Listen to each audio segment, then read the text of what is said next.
Area students start to move into college dorms ahead of the upcoming semester. This is KOAM News at 6.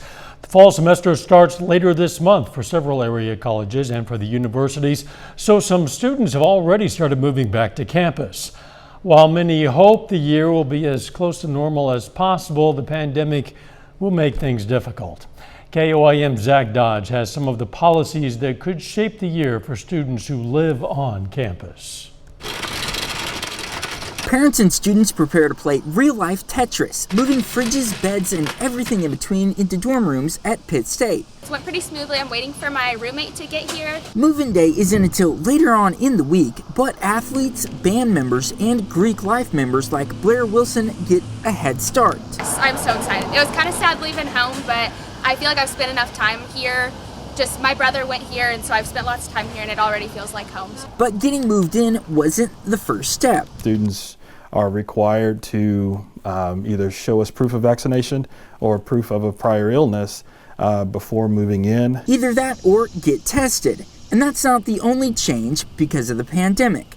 Students who've been vaccinated won't have to quarantine, but those who aren't vaccinated and test positive will have to move off campus during their isolation or quarantine period. They will go home or they'll go to a friend's house. I mean, they make those arrangements by and large on their own. But you know, if there were an extreme situation, then of course the university would do whatever we could do to help out.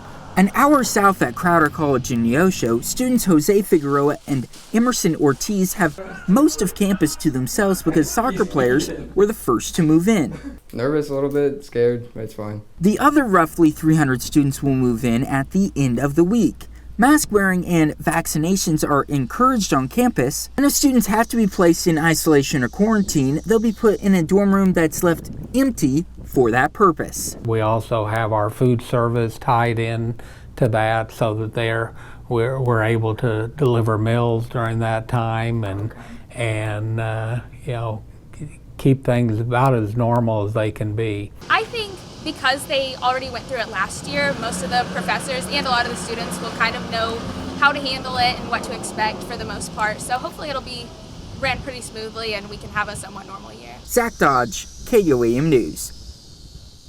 The students at Pitt State will not have a roommate unless they request to have one, and students at Crowder will have the option of getting their own rooms.